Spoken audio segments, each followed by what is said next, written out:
Большой камеры там не пустят нормально. Если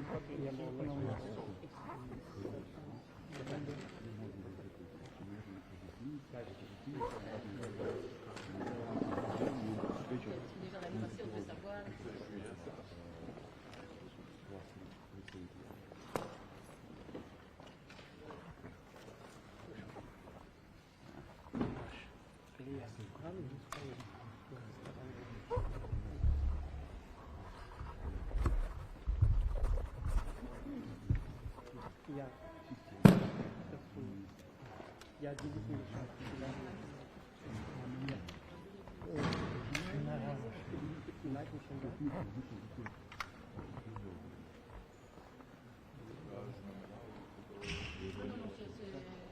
Да, она хорошо.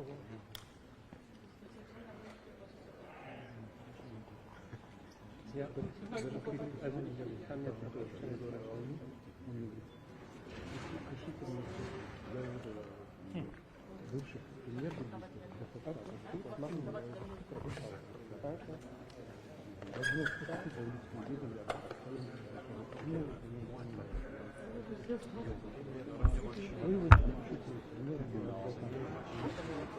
Надо пока не будет отпуска нахрен. Все говорят, не будет. Все. Это первый последний день. Надо нахрен. Только вопросы.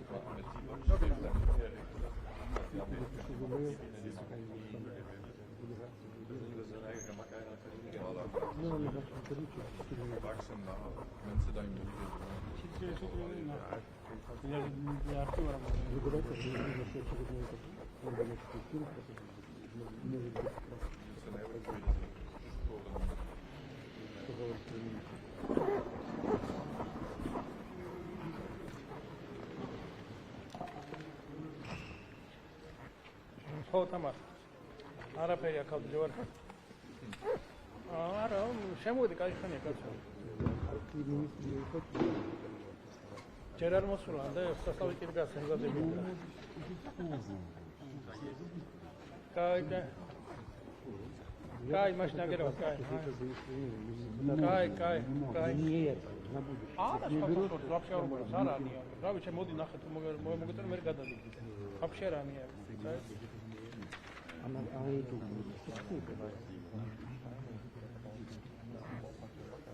это заменить?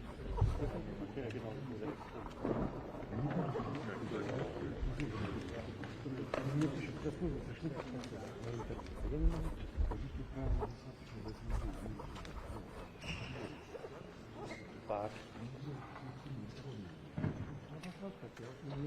так. Я бы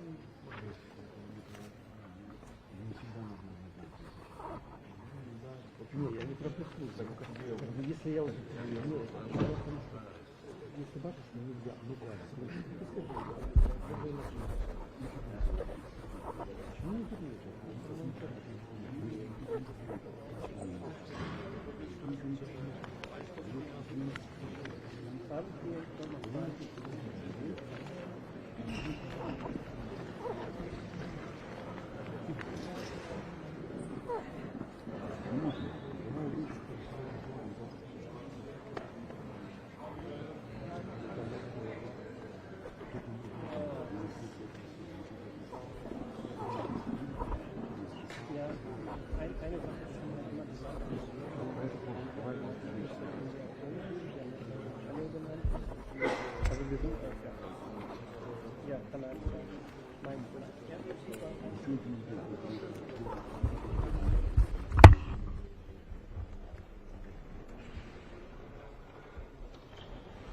Good morning, Minister.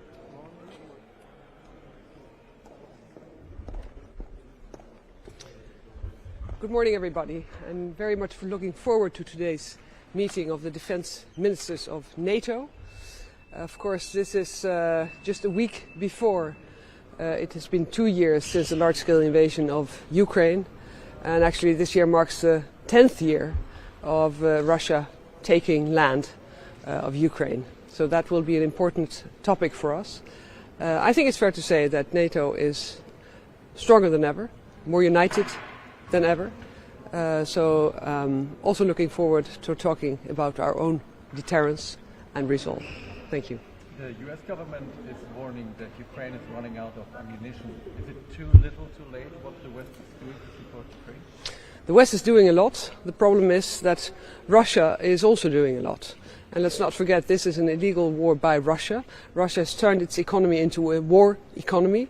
A lot of its resources are going to the war in production of ammunition, and that means that we have to step up our game as well, and we are. One question on steadfast maneuver.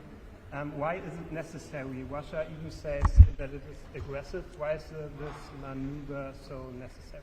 Well, I'm not going to repeat Russia's threats.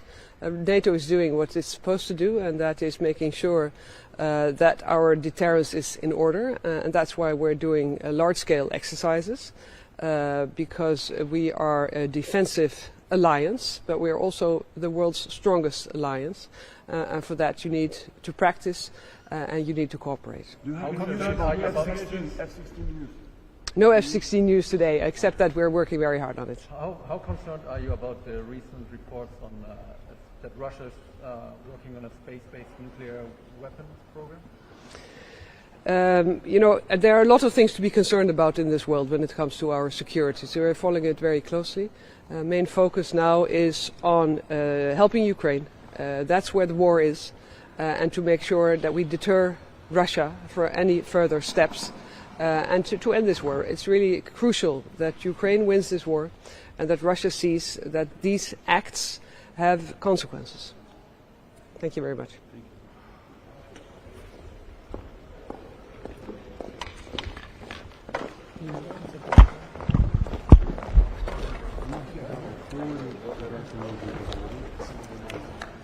Сразу на хорошую семью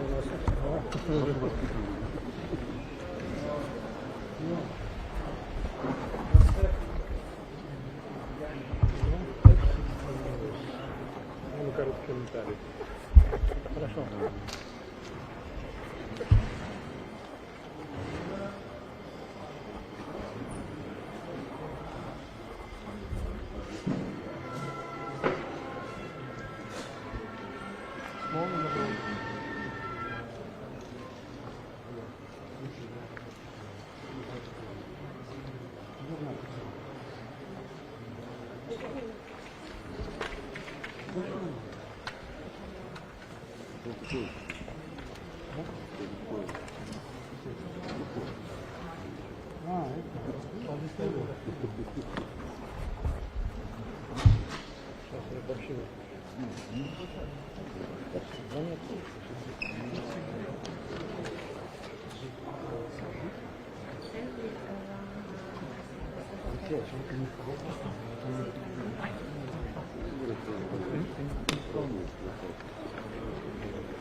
Пока не жму.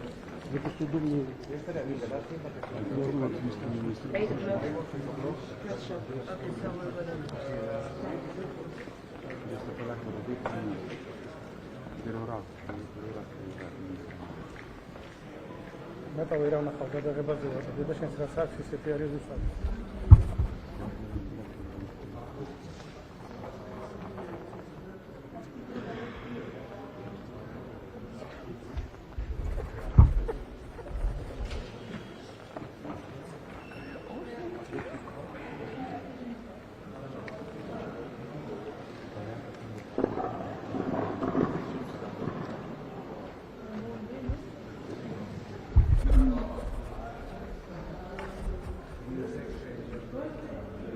которым сейчас начинается самый России?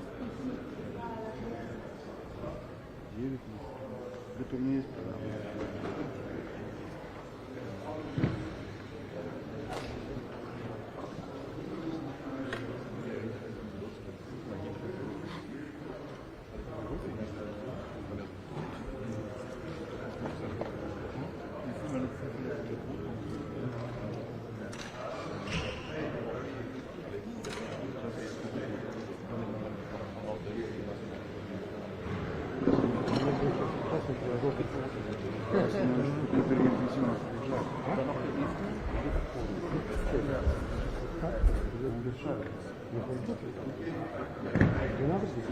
Роберт Фельмифайнер. О, латвийский. Ну, латвийский никогда не приходит. Я с ним в одном самолете летел.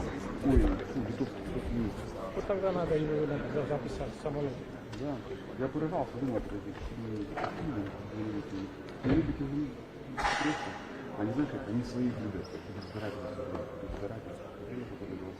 А может через 10 лет ты будешь еще Надо читать литературу. Да, само собой. Эрик избегает.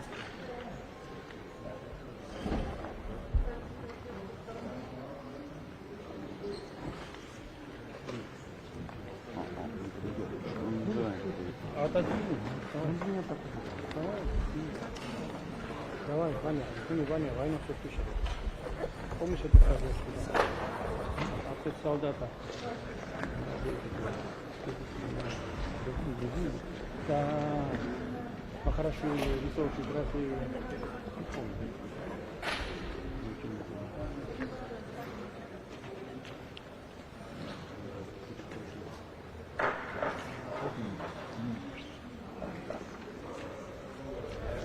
Сегодня день годовщины вывода войск. Надо спросить. Надо будете отвечать. Первый раз будет за это или нет? Помню, как раз из части приехали в Эстонию.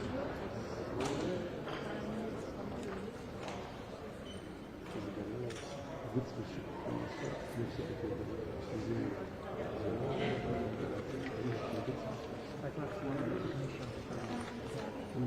Окей. Нет. Никогда не был советским офицером. Помнишь? Советский офицер.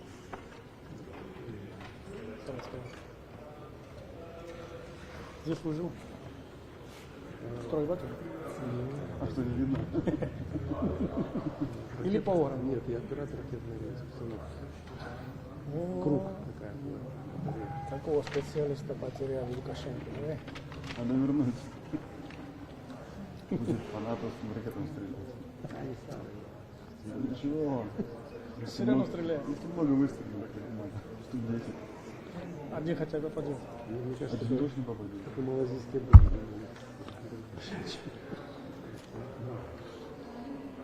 Можно прямо на лодке земля генерации. Наступает там. Ну, правда, один раз. Ну, все типа этого, никого десанта не в штабе. Нет, если какого-то грузина сказать, где служит, да, все говорят, что они шли на таком месте, что они даже... Через 30 лет не, могут сказать. жену генерала, и водку генерала. По полгрузии, как говорится, переебал как бы. У всех одна и та же пластинка. Типа. Кому не скажешь, а там генеральского тоже. Да, тоже не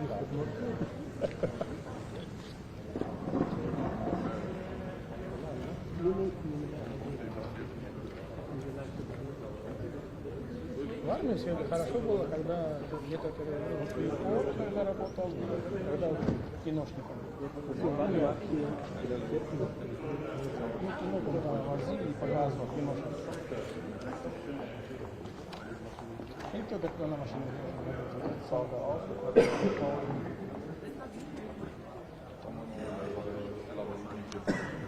мой двоюродный брат служил в Германии,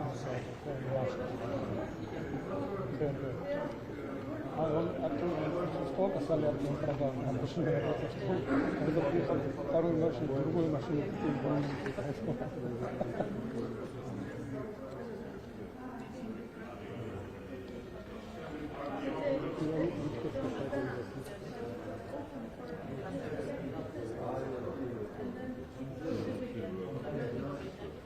Ja, hatte ich. Unter der Leitung, die wir haben gesehen.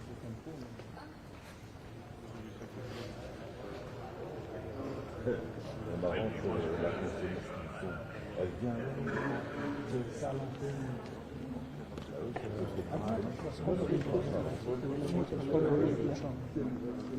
Насколько тебя?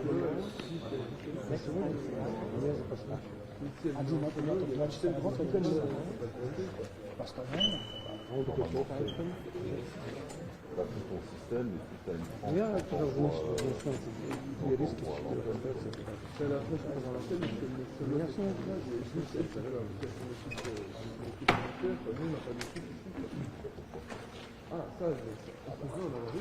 ça devrait être comme ça normalement. Dann werden wir mal einmal anrufen. Pas qu'elle soit dans la neige, et que c'est soit contre les chefs, soit c'est à l'antenne. Ja, ja.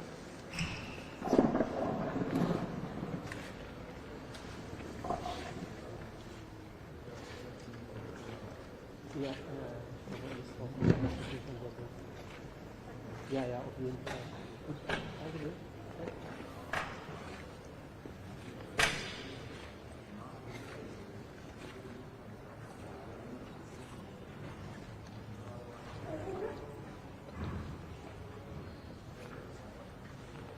Ты доволен этой камерой? Нет. Почему? Ну, и вот. Слабо. Ну, здесь страшно ручной выставлять, высылаживание начинает выставлять. Это криворуч.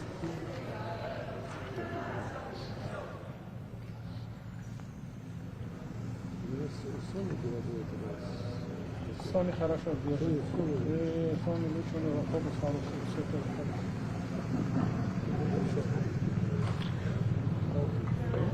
Что-то важное. Давай, сними, Ваня.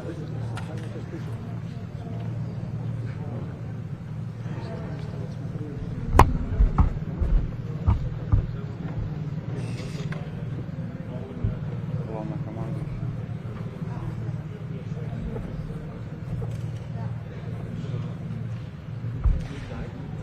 Они же бумажные генералы.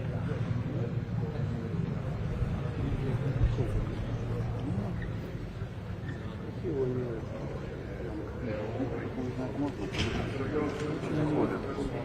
Больше таких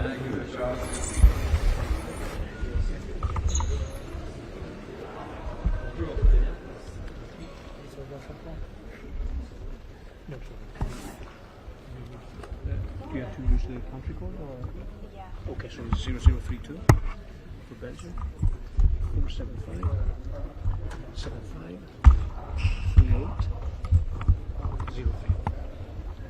So you can send me a WhatsApp tonight. Take a question.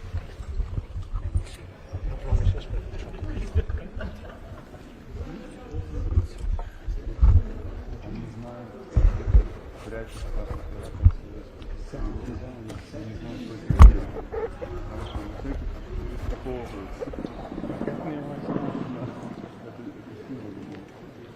Здесь вообще рук оторвали, если я не знаю. Такой хороший специалист сидит там. Тегеран 43? Как? Тегеран 43. Нет, там тоже будет. Недавно новое. Поставляет камеру. Ага, да.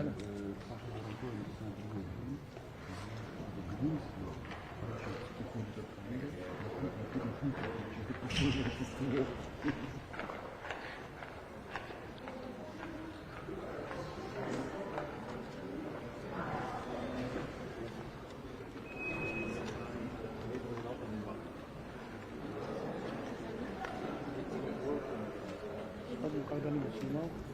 Нет? Что это? Это разводится,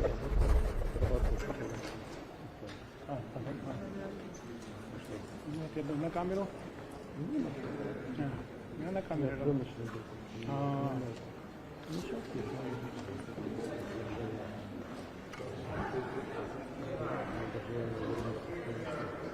Еще остались.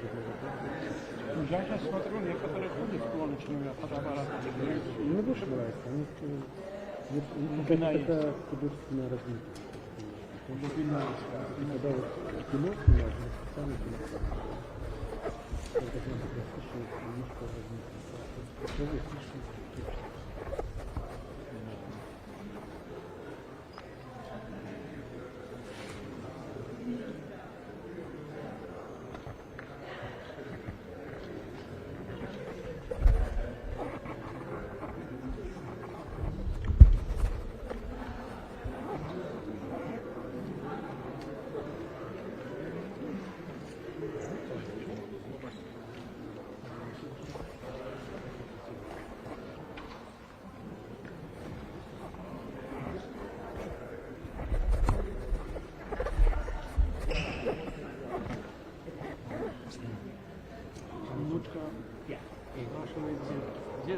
Что такое свадьба? Свадьба такая вещь, сколько хочешь танцевать, ночью все равно увидишь.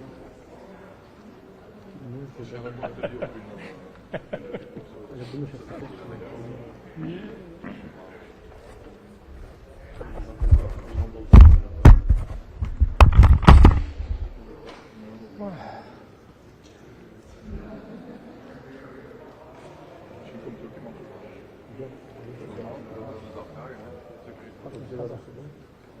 тоже 2 раза был. Когда ты первый раз Лукашенко выбрал, тогда еще первый раз был, конечно, Саакашвили. И потом когда Саакашвили, тогда все. А потом? Тогда вот это сейчас деньги. Кролики, как мы называем. Пока поменяли. Зайчики, вот это было. Да. Пришел гостиницу, хочу что платить доллар. Они говорят, вы доллары не принимаете, пойдите. А то я пошел, типа, а это было 350 долларов. Надо заплатить. Дали 6 миллионов. Я какой-то дайте хотя бы целлофан. Как это будет?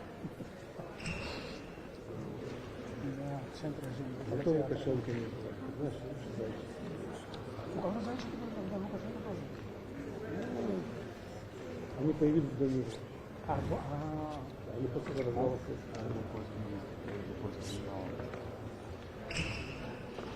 К нам идет?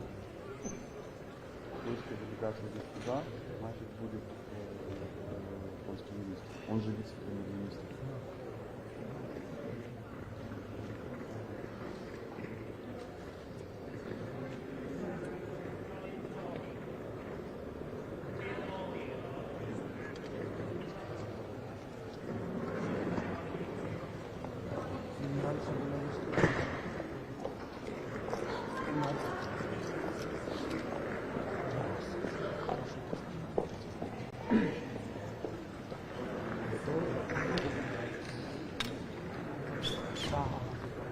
Я дегустацию взял с параметром 80-е года.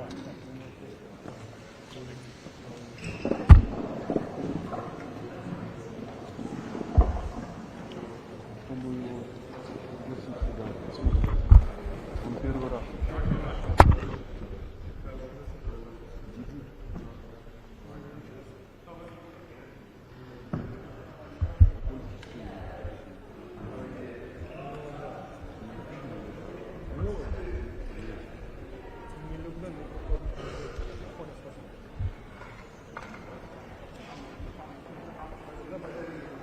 Пане прем'єре, є одне питання.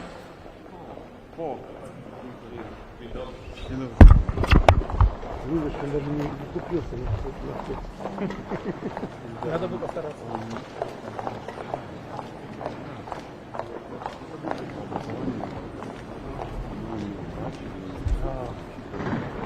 Не, есть нормальный министр обороны,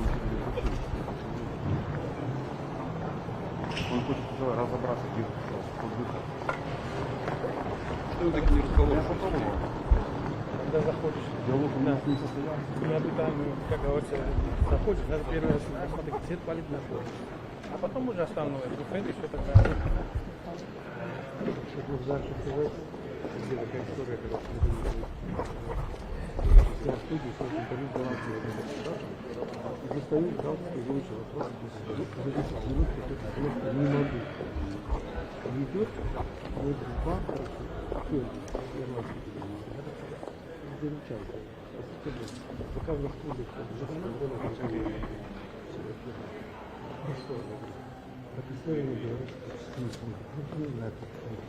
подожди, я вам сейчас расскажу. Я рассказываю. Эстонский министр. Ой, финский министр. Тоже хороший человек. Good morning, Minister.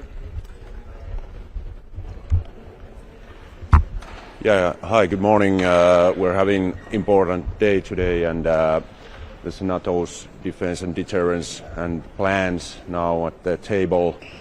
As Finland for new NATO member, we are looking forward to intensify and strengthen these NATO's regional plans and command and control system, and we are putting our own effort also to the structure. Of course, it's important to have this dialogue between Ukraine and NATO. Support for Ukraine must be strong as long as it's needed. But I will willing to answer questions. Will Finland participate in steadfast defender drills? We will take part in these exercises in the Northern Europe. What is about? Because propaganda of Lukashenko and Putin, they said that it's a kind of repetition of Third World War. What is really about? I'm not familiar about those accusations, but we are exercising to defend all NATO territory and executability of these regional plans. That's why it's highly important that the exercises are in the full scale also in the Northern Europe, when there is a new members, Finland and soon Sweden also. The US government is warning that Ukraine is running out of ammunition. Is it too little, too late, what the West is doing to support Ukraine? Well, in Finland we did quite a big decision on the last December to double our ammunition production, and that we are also putting our pennies to the core. And well, I don't know what is the acute kind of situation what the United States is now saying, but I think in European Union countries there's good signs that Europe can provide ammunitions quite a lot in the next year or two. It's going in the right direction now. Minister, burden sharing is actually a big topic. What is your message or Europe's message to the USA? Is Europe willing to step up when there's a possible lack of American support? Well, European countries must take a much more bigger role in our own defense. That means two things, ramping up the defense budgets and also ramping up this defense industry fast. It must be done fast, and I think that is the best sign that we can send now to the transatlantic relations. So would you say that you actually cannot compensate the lack of American support right now? Well, Europe has quite a big economy that we can do what we want to do, and that's a kind of a political leadership that we must do those decisions now. Thank you. I have to go.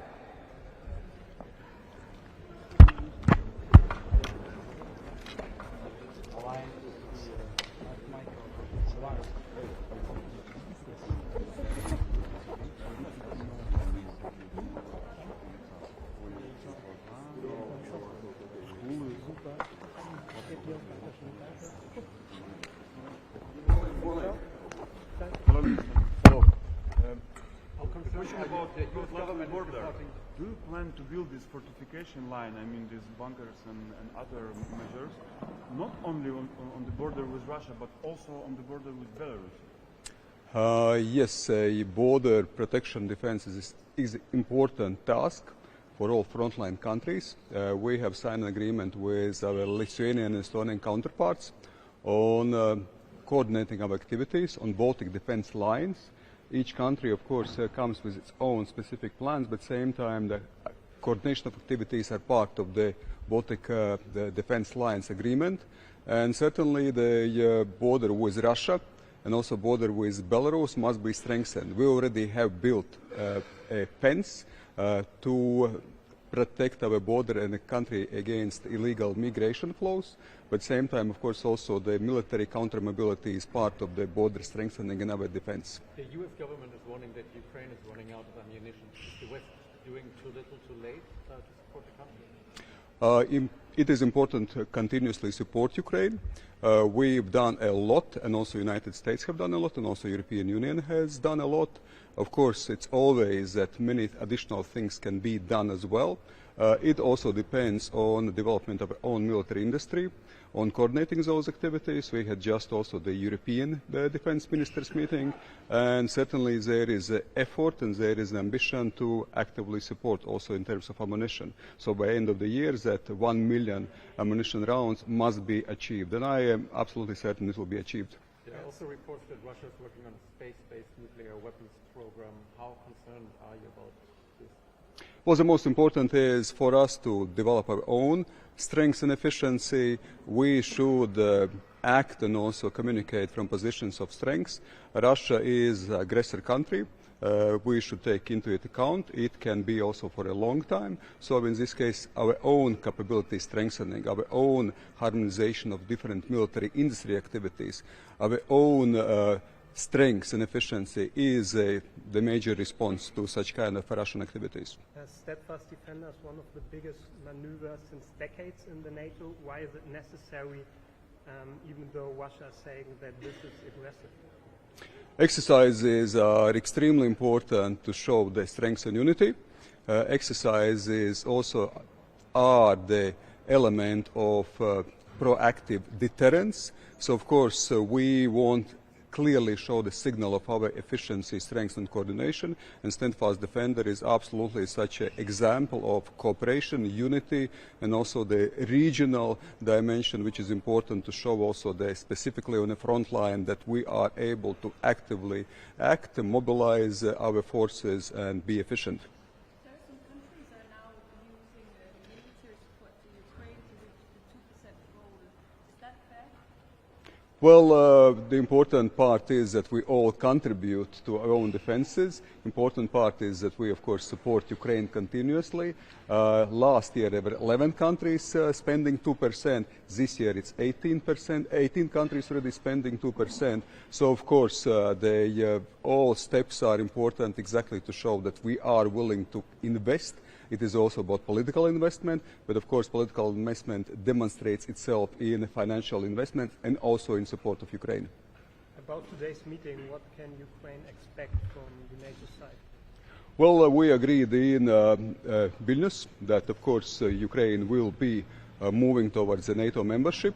Yes, there is a specific also declaration that once conditions allow and partners or allies agree, but certainly we can do a lot also before Washington summit to make practical steps, to agree on practical steps, and today's discussion also will be about those practical steps. How can we support Ukraine and also how we can cooperate with Ukraine, NATO in format NATO-Ukrainian Council, but only in a wider perspective as well. Thank you so much. Thank you. Have a good day. Thank you. Bye-bye.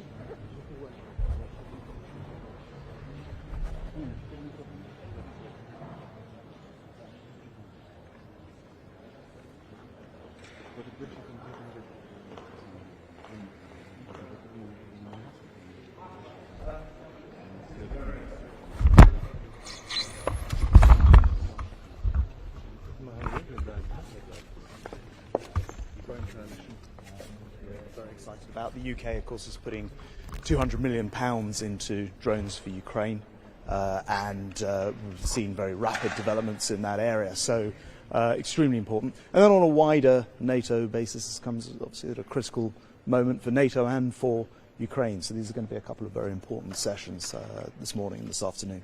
Are you worried that Ukraine might run out of ammunition?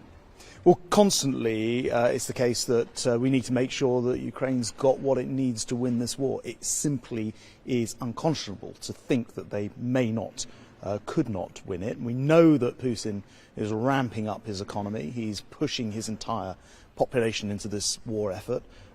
We need to make sure that all civilized nations are prepared to stand right behind Ukraine, as we have from day one and before this invasion started. We'll be doing that right the way through till the end, and this NATO is about stiffening our sinews and getting out there and making sure that we are backing Ukraine, and that's exactly what we'll be doing this morning and in this afternoon's session in particular. On the 2%, I mean, more countries are meeting that.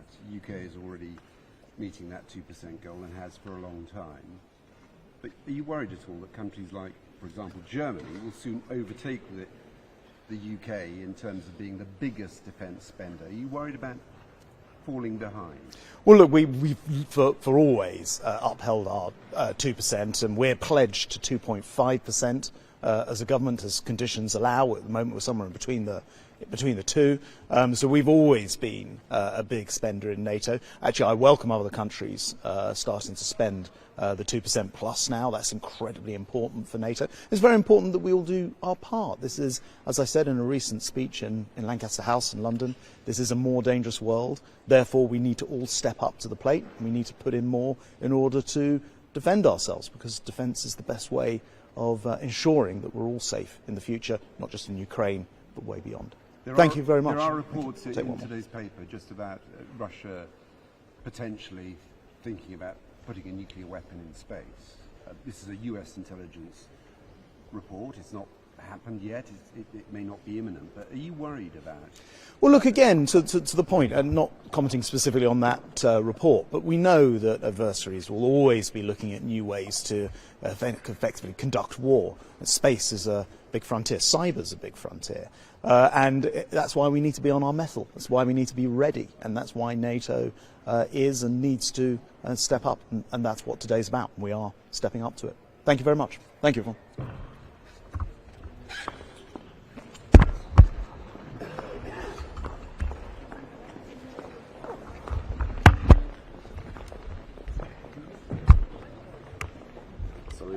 That was impressive.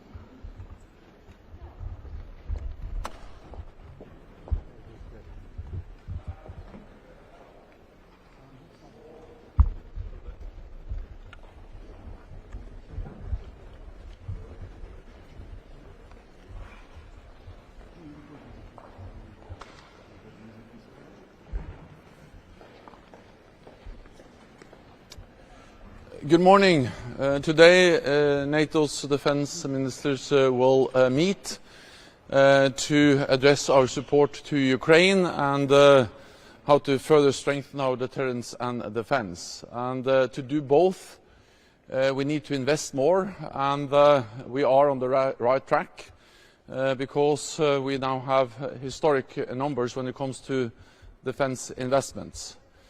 Last year we saw an 11% real increase in defense spending across Europe and Canada. This year we expect 18 allies to meet the target of spending 2% of GDP on defense.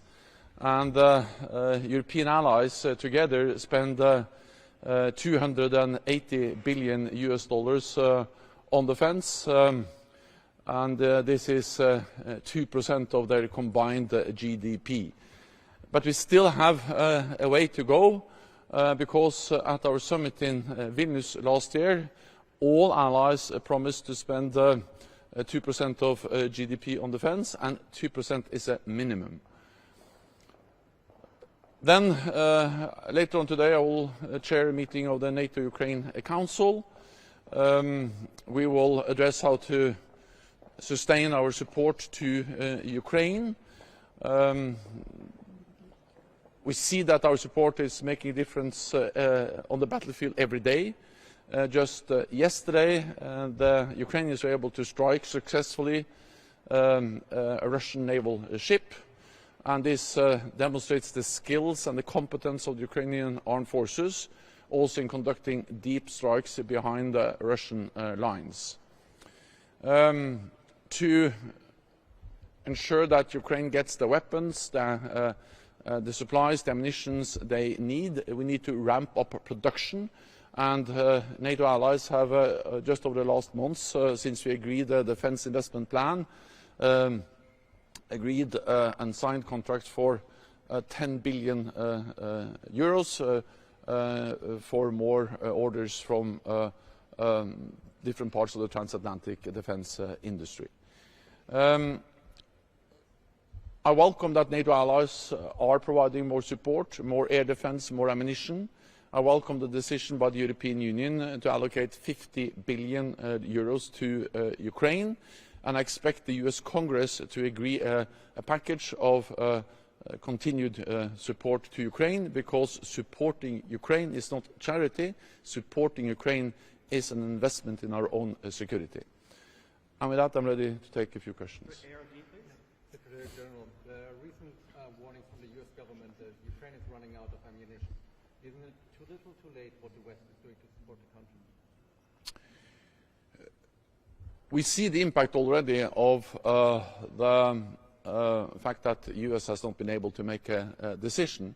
But I expect the US to be able to make a decision, that the Congress and the House of Representatives will agree continued support to Ukraine, because if we allow President Putin to win, it will not only be bad for the Ukrainians, a tragedy for the Ukrainians, but it will also be dangerous for us. It will make the world even more dangerous and us more vulnerable. So therefore it is in our security interest to do so. I visited the United States a couple of weeks ago. I spent a lot of time with representatives from both sides of the aisle in the US Congress, and the broad message there, there's broad agreement there for sustained support, and I count on the US Congress to be able to reflect that support in a decision to sustain the support for Ukraine. What's your response to Trump considering proposing a two-tiered NATO alliance, whereby Article 5 would only apply to nations that hit their defence spending targets? Article 5, the commitment to defend all allies, and that an attack on one ally will be regarded as an attack on all, is the core of NATO, is the heart of NATO. And of course that applies for all allies, because we know that any suggestion that we are not there to protect and defend all allies will undermine the security of all of us, and put at risk our soldiers, our personnel who are on the front lines to protect the whole alliance. So one for all for one applies for all allies, and it's the heart of NATO. Mr. Secretary General, European leaders seem worried after Donald Trump's statements, and there is talk of strategic autonomy again, maybe even a completely different nuclear capacity. Are you worried that Mr. Trump's statements will signal the beginning of the end of NATO and the beginning of something else in Europe? So I welcome that European allies are investing more in defence, and NATO has called for that for many, many years. And NATO has also called for European allies to invest more in high-end capabilities, more forces, higher readiness, and now European allies are delivering that. That's a good thing. But that's not an alternative to NATO. That is actually a way to strengthen NATO. And we should not pursue any path that indicates that we are trying to divide Europe from North America. The strength is that we have Europe and North America together in NATO. We have to remember that non-EU NATO allies account for 80% of NATO's defense spending. And this is not only about resources, but also about geography. If we look to the south, we have Turkey, a non-EU ally, but important for the southern flank. In the north, you have countries like Norway and Iceland, perhaps not the biggest military powers, but still extremely critical for the transatlantic link, for the protection of the link between North America and Europe. And then in the west, you have the United States, Canada, but also the United Kingdom. So the strength of NATO is that we bring Europe and North America together. Together we have 50% of the world's economic might, 50% of the world's military might. So as long as we stand together, we are able to send a message to any adversary that we are able to protect all allies. On nuclear, let me just say that NATO has a nuclear deterrent, and this has worked for decades, and this is the ultimate deterrence we have. And we should, of course, always continue to ensure that this nuclear deterrent of NATO remains safe, secure and effective. And we have agreed procedures for command and control, doctrines, and this is actually a joint effort by the United States and European allies, the NATO nuclear deterrent. We should not do anything to undermine that. That will only create more uncertainty and more room for miscalculation and misunderstanding. So we should be committed to the NATO nuclear deterrent and not do anything to undermine that.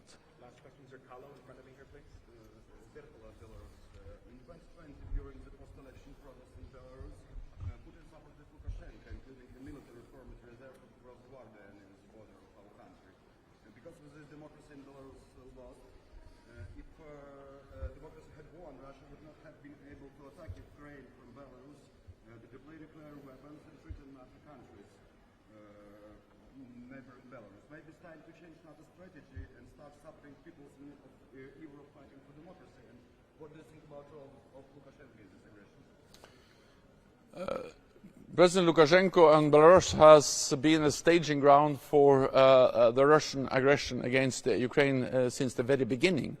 When Russia amassed troops along the Ukrainian border before the invasion, many of them were deployed in Belarus, and large parts of the invasion actually was launched from Belarus. So Belarus has been complicit to the Russian aggression against Ukraine since the beginning.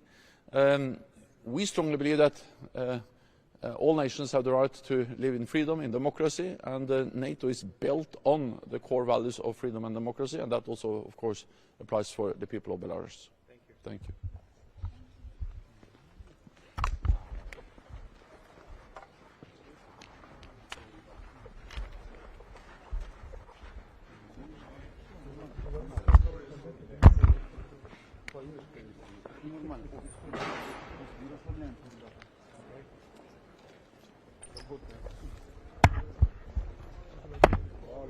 Hallo. Bitte meine Stimme zu entschuldigen. Ich bin erkältet, aber nicht verschnupft. Guten Morgen also am ersten Tag, am ersten NATO-Treffen im Jubiläumsjahr des Nordatlantischen Bündnisses. 75 Jahre transatlantische Sicherheitspartnerschaft auf Basis gegenseitigen Vertrauens, 75 Jahre Beistand nach innen und wirksame Abschreckung nach außen. In diesem Kontext ist es wichtig, nochmal zu betonen, dass Deutschland, wie inzwischen 17 andere auch, in diesem Jahr erstmals die verabredete Quote von 2% erreichen werden. Das ist ein wichtiges Signal. Gerade für uns als zweitgrößter Alliierter ist das ein wichtiger Beitrag auch zur Lastenteilung innerhalb des Bündnisses. Und wie ich schon oft betont habe, Sicherheit gibt es nicht zum Nulltarif. Sicherheit kostet Geld, und gerade dann, wenn man angesichts einer neuen Bedrohungslage nachholen muss. Unser Anspruch muss sein, gemeinsam mit anderen Rückgrat zu sein der konventionellen Abschreckung und Verteidigung in Europa.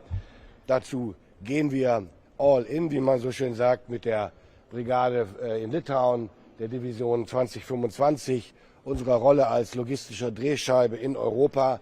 Damit übernehmen wir diese Führungsaufgaben. Genauso wie mit unserer Initiative ESSI, European Sky Shield Initiative, Das ist inzwischen eine Erfolgsgeschichte. Es geht um die gemeinsame Beschaffung und Nutzung von Luftabwehrsystemen und dabei vor allen Dingen den Schwerpunkt im Auge behalten der Interoperabilität. Das erleichtert den gemeinsamen Einsatz, die Abstimmung der Systeme aufeinander, aber auch natürlich die Instandsetzung, Ausbildung und Übung. ESSI wächst heute um 2 weitere Mitglieder von 19 auf dann schon 21. Das ist eine beachtliche Zahl in der Kürze der Zeit. Heute werden wir Griechenland und die Türkei bei ESSI willkommen heißen. Und auch ebenfalls heute werde ich mit meinem slowenischen Kollegen Marjan einen ersten Kaufvertrag unterzeichnen im Rahmen von ESSI. Es geht um eine Feuereinheit IRIS-T SLM. Sie alle wissen, aktuell läuft die große Übung Steadfast Defender, die größte Übung seit dem Ende des Kalten Krieges. 12.000 deutsche Soldaten sowie 3.000 Fahrzeuge sind dabei. Damit sind wir der drittgrößte Truppensteller bei dieser Übung. Und diese Übung hat vor allen Dingen auch eins zum Ziel, zu üben und klarzumachen, dass Geschwindigkeit ein wichtiger Faktor ist. Es kommt auf Geschwindigkeit an, auf schnelle Verlegung von Personal und Material. Das ist wirksame Abschreckung. Wir haben vor 2 Wochen zusammen mit unseren polnischen und den niederländischen Freunden vor diesem Hintergrund den ersten Transportkorridor geschaffen, von West nach Ost, effektive militärische Mobilität durch weniger Bürokratie und mehr Vereinheitlichung. Dieser Transportkorridor ist ausdrücklich offen auch für andere Teilnehmer. Diese Übereinkunft ist für mich heute auch Anlass, mich besonders zu freuen, meinen neuen polnischen Kollegen Władysław Koźmiak-Kamysz kennenzulernen. Ich freue mich sehr auf die Zusammenarbeit mit ihm. Wir wollen nicht nur die bilaterale Militärkooperation intensivieren, sondern auch das Weimarer Dreieck mit den Franzosen gemeinsam wieder zu mehr Leben verhelfen. Noch ein letztes Wort. Der Beitritt Schwedens ist überfällig. Schweden ist ein Partner, sobald er beigetreten ist, der sofort schlagkräftig und wirksam als NATO-Partner mit uns agieren kann. Ich werde gleich im Anschluss meinen Kollegen Paul Johnson treffen. Schweden muss jetzt in die NATO und die Verzögerung, die aktuelle oder die schon seit einiger Zeit andauern, da muss man sagen, strapaziert jegliche Geduld. Ich kann nur sagen, und ich rufe Budapest auf, jetzt zügig den Weg freizumachen. Vielen Dank soweit. Herr Minister, die US-Regierung hat wieder davor gewarnt, dass der Ukraine die Munition ausgehen würde. Warum glauben Sie dennoch, dass es nicht zu wenig und nicht zu viel ist, was der Westen tut?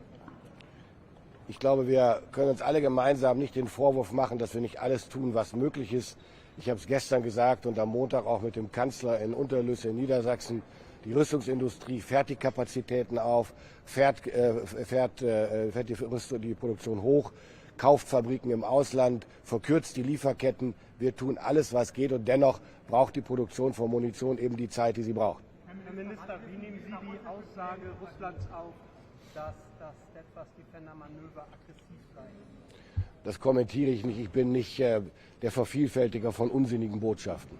Herr Minister, was wissen Sie über russische Pläne für die Stationierung von atomaren Anti-Satellitenwaffen im Weltraum? Was kann die NATO tun, wenn Russland wirklich dort hart greifen sollte, an die Atomwaffen? Diese Meldungen sind meines Wissens sehr, sehr neu, jedenfalls für mich. Wir werden uns darüber mit unseren Partnern unterhalten. Auch das ist jedenfalls kein Thema, das uns dazu veranlassen sollte, übereilte Antworten zu geben oder zu glauben, welche zu haben. Das müssen wir abwägen, wir müssen die technischen Fragen klären und dann sehen, was daraus folgert. Hat die Bundesregierung eigene Informationen über solche russischen Pläne? Ich habe keine aktuell. Lastenteilung ist ein großes Thema innerhalb der NATO. Würden Sie sagen, Europa ist bereit, in die Bresche zu springen, sollte der amerikanische Support weniger werden bzw. vielleicht sogar eingestellt werden?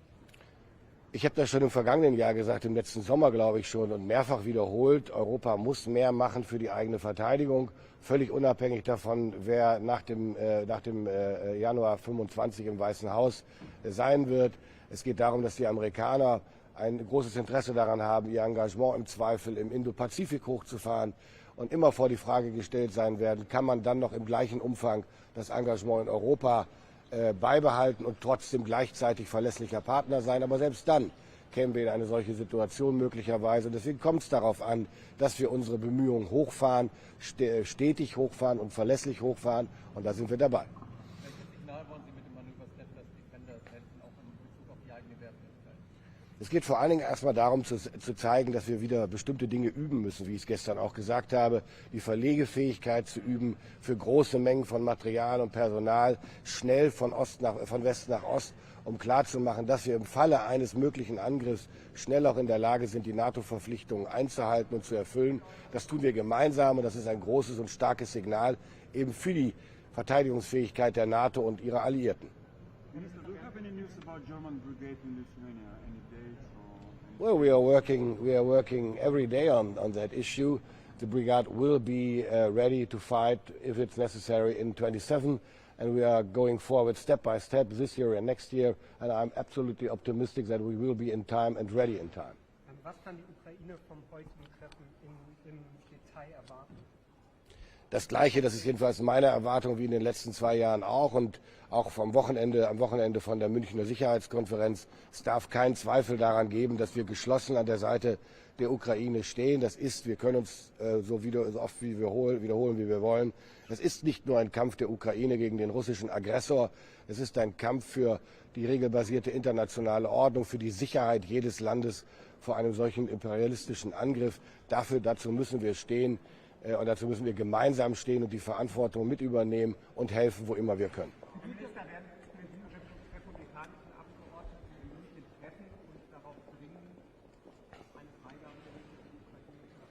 Ich werde am Rande der Münchner Sicherheitskonferenz auch zu einem Treffen mit Abgeordneten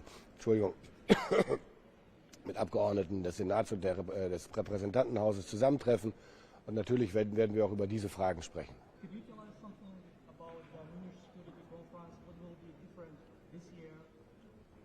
I didn't get you. Could you tell us something about the Munich Security Conference? And Well, what will be different this year? Well, the difference will be that we do the same things than last year. We have to emphasize our willingness to support Ukraine.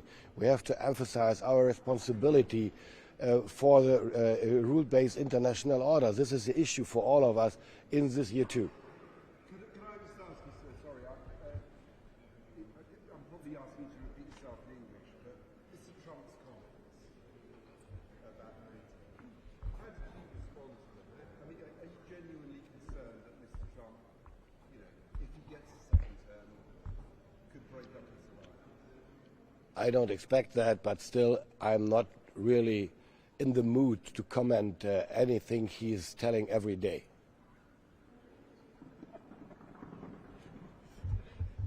Thank you very much. Thank you.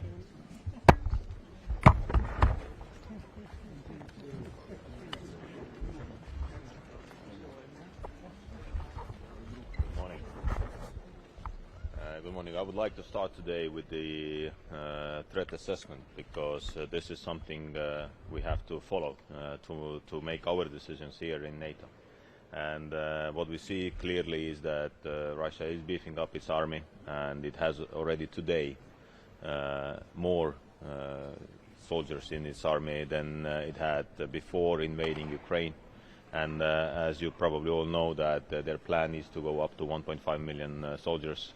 When we take the tanks capable of fighting, when we take the armored vehicles, then we see that Russia is basically in the war economy. Their military budget is around 30% of the state budget, and that means that these actions, what we are making here in NATO, have to reply on that and have to echo on that. And I'm very glad that the regional plans we approved in Vilnius are addressing that threat very well.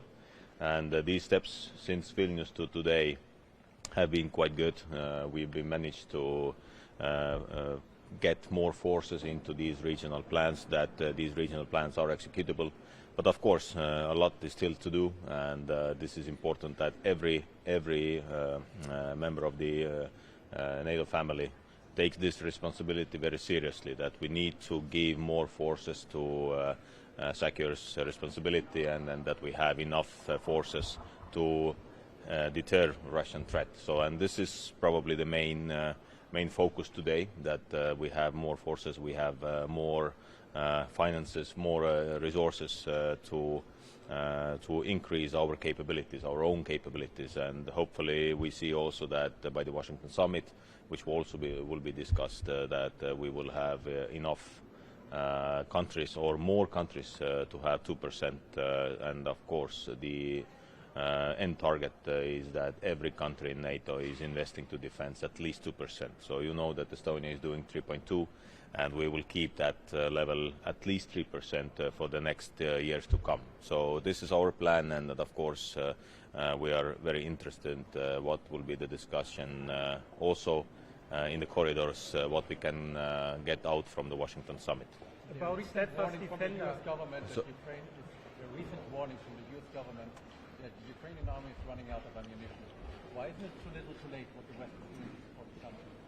Well, as you know that we've decided to send more ammunition in this 1 million round initiative, but of course it is obvious that we need to send it as soon as possible, and this is why also Estonia is taking from our stocks to send immediately, and we will do that. So I will be also going to Kiev next month, and this is something we all have to do. I understand that many countries do not have in the stocks something to send.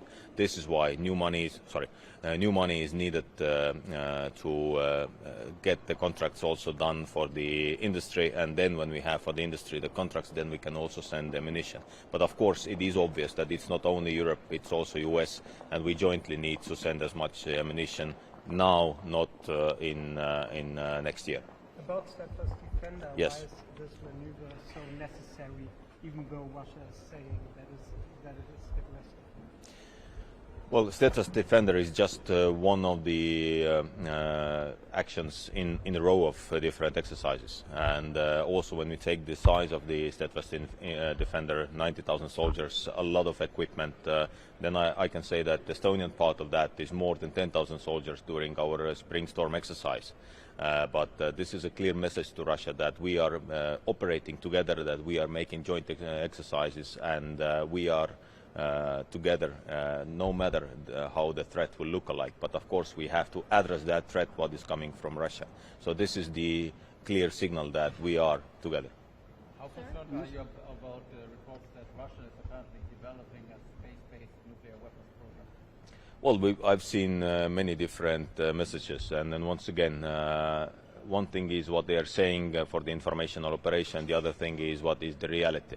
But of course, we have to look very deeply into that information and then see what the reality is. Because, you know, you can say that I am developing something and getting that in 20 years, or I have already something. So this is why the intelligence has to work and then bring the actual information home, and then we can say how acute this threat is.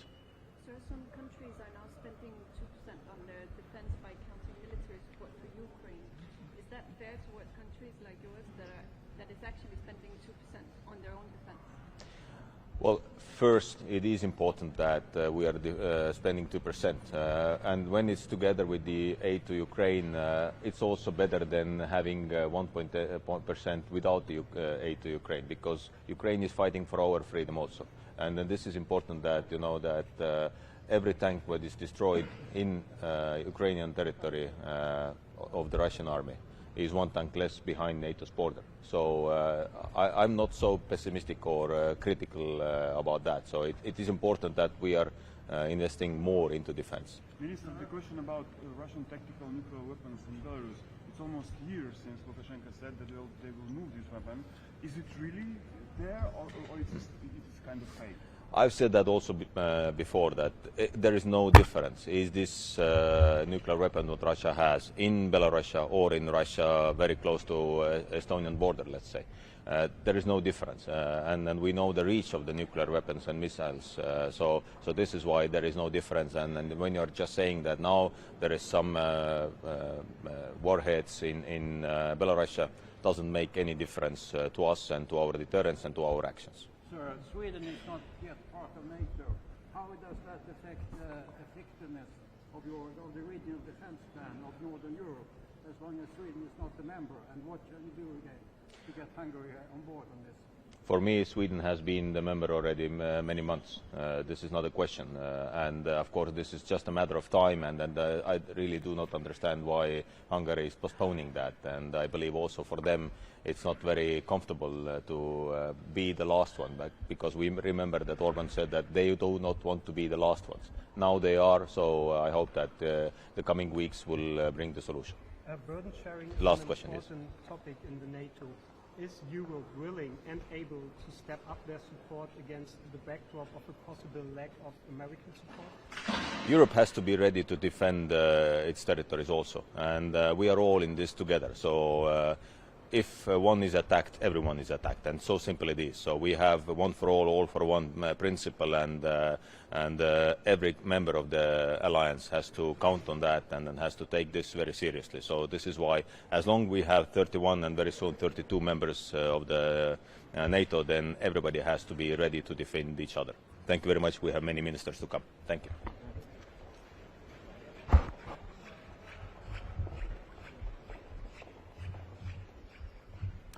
Good morning. My name is Yuri Kabakis. I'm the new Defense Minister of Luxembourg. I'm very happy to be at my first NATO meeting today and to meet my new colleagues and homologues that I haven't already met in EU meetings. We know that the international security situation is very challenging, very complex, and also very dangerous. It's been almost 2 years since Russia has invaded Ukraine, with all the terrible consequences we know that this has had for Ukraine, but more generally for the entire world. For us, NATO unity and solidarity remains absolutely essential. For that, we need to continue to bolster also our forward defense on the eastern flank. Luxembourg is also present there with its boots on the ground, with troops stationed in Romania and also Lithuania.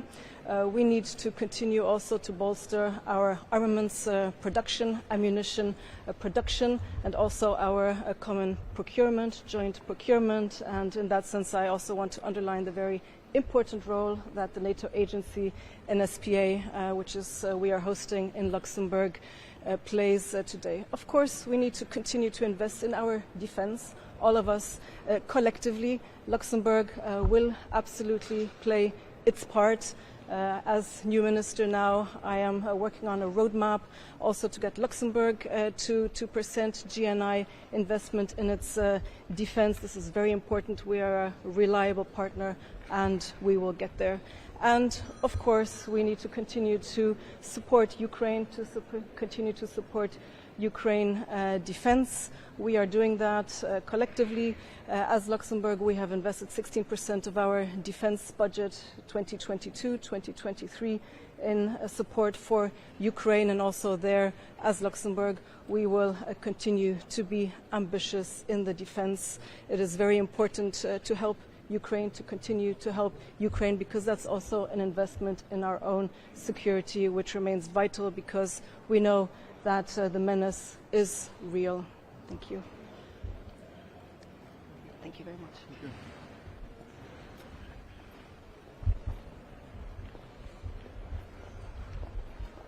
Good morning, ladies and gentlemen.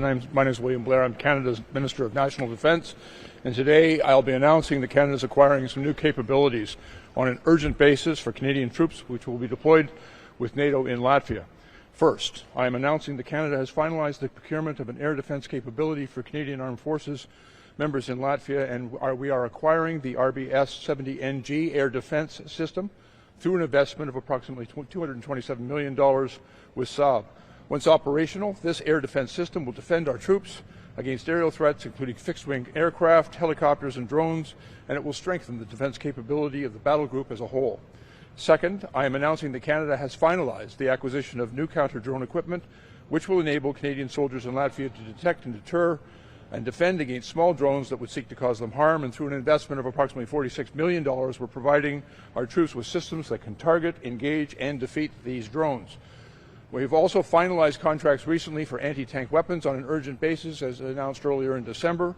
Our troops told us that they needed this equipment rapidly to give the changing security environment on NATO's eastern flank, and we expect that they'll have these tools in their hands later this year.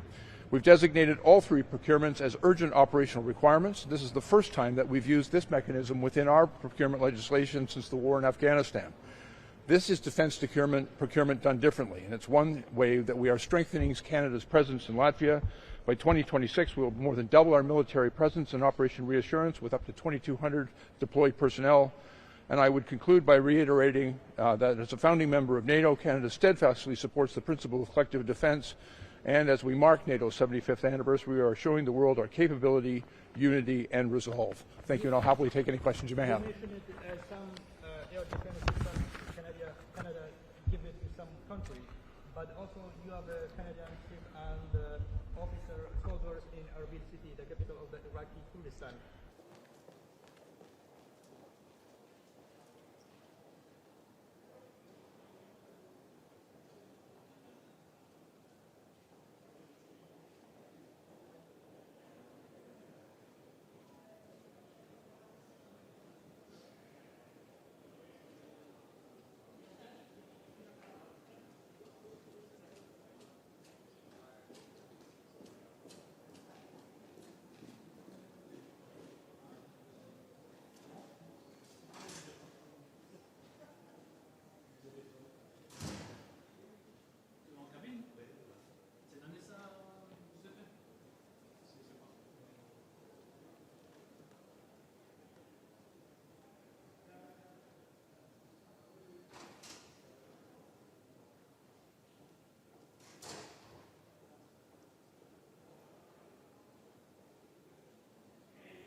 Okay, I think we try again. If you're now able to find your seats, then we can start.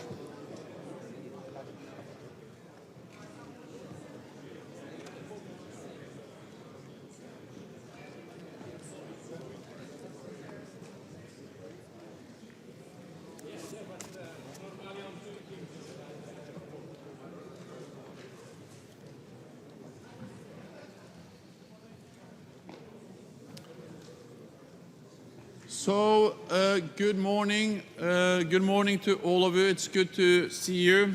Welcome to this meeting of NATO defense ministers.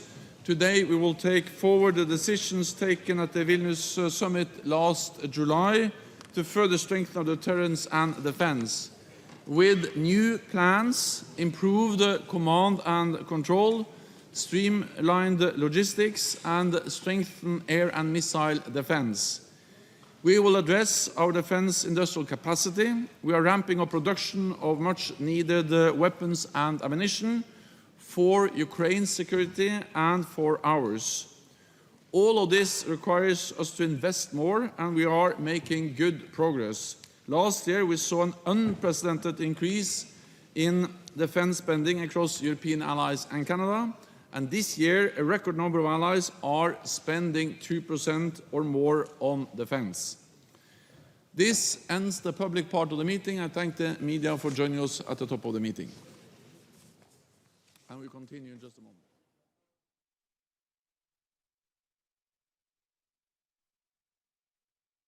Την ευκαιρία να συναντήσω τον Γάλλο ομολογό μου, τον Σεμπαστιάν Λεκορνού.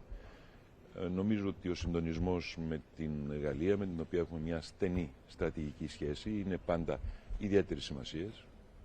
Επίσης θα έχω την ευκαιρία να υπογράψω την προσχώρηση της Ελλάδας στο European Sky Shield Initiative, μια πρωτοβουλία της Γερμανίας για την αντιπυραυλική προστασία. Σημειώνω ότι την ίδια μέρα θα προσχωρήσει και η Τουρκία και από εκεί και πέρα θα έχω την δυνατότητα να συναντήσω τον Τούρκο ομολογό μου. Νομίζω ότι είναι μια καλή ευκαιρία για να υπενθυμίσουμε ότι είναι απολύτως απαραίτητο για τη διατήρηση του παρόντος κλίματος, ύφεσης, η αποφυγή οποιονδήποτε προκλήσεων, οποιονδήποτε ενεργειών μπορεί να δυναμητήσουν αυτή την ήρεμη ατμόσφαιρα που υπάρχει αυτή τη στιγμή. Ευχαριστώ πολύ.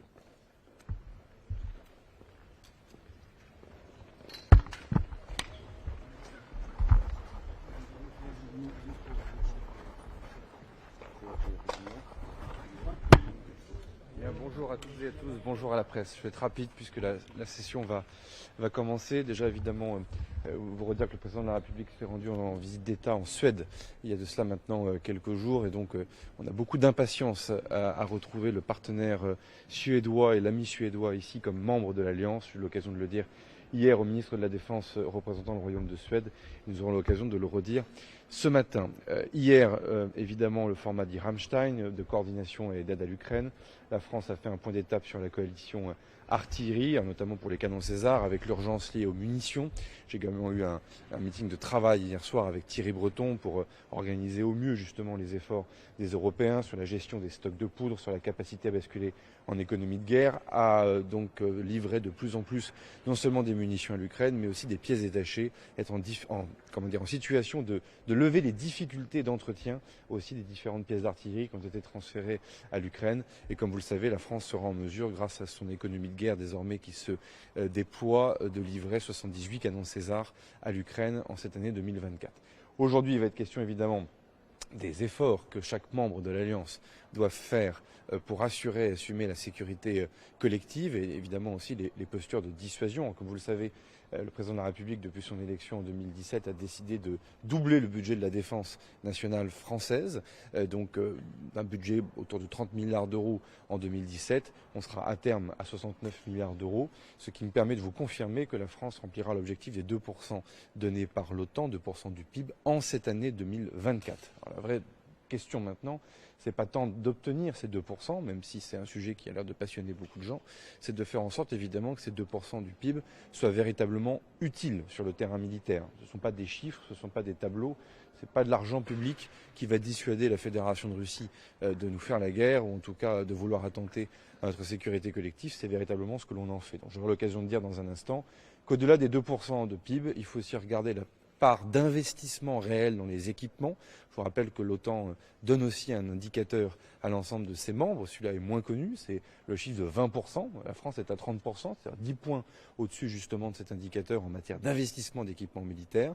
La capacité aussi à réellement mettre à disposition de l'Alliance des moyens capacitaires en nombre d'heures d'avions, d'aviation de chasse disponibles par exemple, sur des sujets de mobilité militaire, sur les capacités à déployer évidemment sur les espaces maritimes différentes patrouilles qui permettent de sécuriser et de dissuader, puis bien sûr aussi le déploiement de forces terrestres comme nous le faisons avec notre statut de nation cadre en Roumanie ou comme nous le faisons avec un groupe interarmé en Estonie. Donc la question des 2% du PIB qui reprend la lumière beaucoup ces derniers temps dans les médias est un objectif louable. D'ailleurs la France le remplit en 2024, mais il n'étouffe pas et n'épuise pas l'ensemble des autres conversations que nous devons avoir sur la capacité à faire du militaire réel et du militaire concret.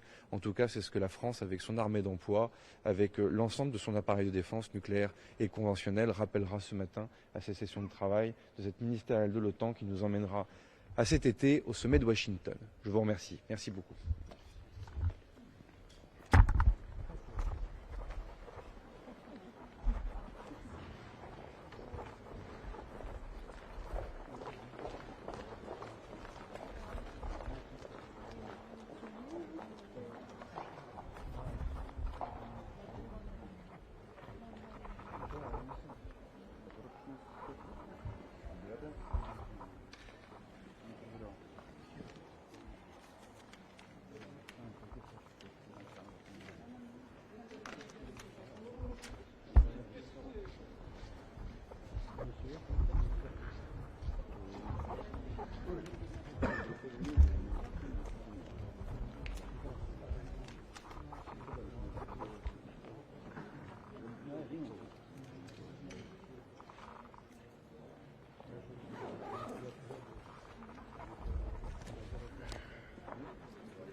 Hello everybody, can I ask you to go to the Public Square?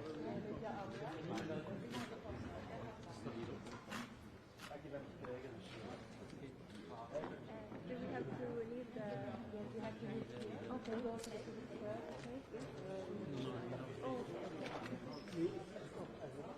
Okay, we're done over here. Sorry? We're done over here. Yes.